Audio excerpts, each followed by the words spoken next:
Hello, I'm Dr. Snehal Reddy, consultant gynecologist and fertility specialist from ARC Fertility Center, Gachibowli branch. ఇవాళ మనం embryo freezing గురించి మాట్లాడుకుందాం. So what is embryo freezing, ఎవరికి చేస్తాం ఏంటనేది చెప్తాను.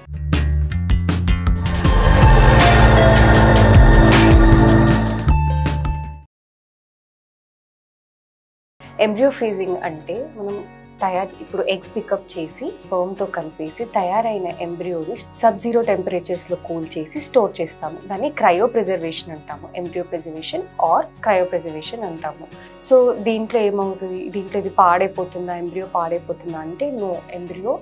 ఎంబ్రియోని మనము ఒక గ్లాస్ లైక్ స్టేట్లో తీసుకెళ్ళి ఆ ఐస్ క్రిస్టల్స్ అనేటివి ఫామ్ అవ్వకుండా స్టోర్ చేస్తాము. విట్రిఫికేషన్ అంటాం అనమాట. సో ఆ ఎంబ్రియో సెల్స్ని ఒక గ్లాస్ లైక్ స్టేట్కి తీసుకెళ్ళిన తర్వాత ఆ ఐస్ అనేటివి ఎంబ్రియోకి మంచిది కాదనమాట. సో ఆ క్రిస్టలైజేషన్ అవ్వకుండా మనము ఫ్రీజ్ చేసి పెట్టుకుంటాము.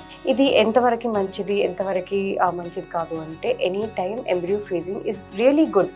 ఎందుకంటే ఆ ఎంబ్రియోని ఒక గ్రేడ్లో అంటే Day 5 or Day 3లో మనం ఫ్రీజ్ చేసి పెట్టేసుకుంటాము ఫర్ ఫర్దర్ యూసేజ్ అంటే ఇప్పుడు యూ గోట్ 6 ఎంబ్రియోస్. సో మనం ఆ 6 ఎంబ్రియోస్ని స్టోర్ చేసుకొని పెట్టుకొని ఫస్ట్ 2 వాడతాము. ఇన్ కేస్ పాజిటివ్ ఉంటే అది ఫర్దర్గా నెక్స్ట్ ప్రెగ్నెన్సీకి యూజ్ చేసుకుంటాము. సో అలా దాన్ని ఎంబ్రియో ప్రిజర్వేషన్ అంటాము. సో ఎవరెవరికి చేస్తాము అంటే ప్రీవియస్లీ మనకి ఆ ఫర్టిలిటీ ట్రీట్మెంట్స్ ఫెయిల్ అయిన వాళ్ళు ఉంటారు. అంటే న్యాచురల్గా ట్రై చేసో IUI ట్రై చేసో తర్వాత ఇప్పుడు మనం IVFకి వెళ్తున్నప్పుడు ఫ్రోజన్ ఎంబ్రియో ట్రాన్స్ఫర్ చేస్తామన్నమాట. సో ఫ్రోజన్ ఎంబ్రియో ట్రాన్స్ఫర్ ఎలా చేస్తాము, ఎంబ్రియో అనేటిది మనం తయారీ చేసుకొని అదే నెలలో కాకుండా వచ్చే నెలలో ఆర్ పై వచ్చే నెలలో ట్రాన్స్ఫర్ చేసుకునేటప్పుడు ఫ్రోజన్ ఎంబ్రియో ట్రాన్స్ఫర్ అంటాము.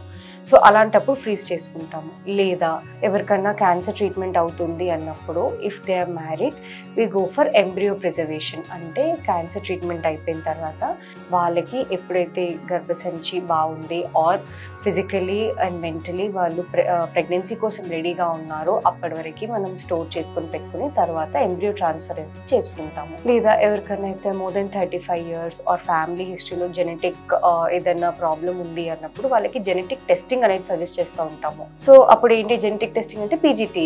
అప్పుడు ఏంటంటే ఆ ఎంబ్రియో నుండి కొన్ని సెల్స్ తీసుకొని మనం జెనెటిక్ టెస్టింగ్ పంపిస్తాం కాబట్టి ఆ రిజల్ట్ వచ్చేంత వరకు మనం ట్రాన్స్ఫర్ చేయము. సో రిజల్ట్ వచ్చే వరకు మనం ఫ్రీజ్ చేసి పెట్టుకుంటాము. So this is called embryo preservation. So ఇలాంటి సిచ్యువేషన్స్ లో మనం ఎంబ్రియోస్ అనేటివి ఫ్రీజ్ చేసుకొని పెడతాం అనమాట. ఇప్పుడు కరెంట్లీ ఇండియాలో 10 years వరకు ఎంబ్రియోస్ అనేటివి స్టోర్ చేసుకొని పెట్టుకోవచ్చు. సో మీరు ఇప్పుడు ఎంబ్రియో ప్రిజర్వ్ చేసుకొని తర్వాత ఈ 10 years లోపు ఎప్పుడన్నా వాటిని ఎంబ్రియో ట్రాన్స్ఫర్ అనేటివి చేసుకోవచ్చు అనమాట.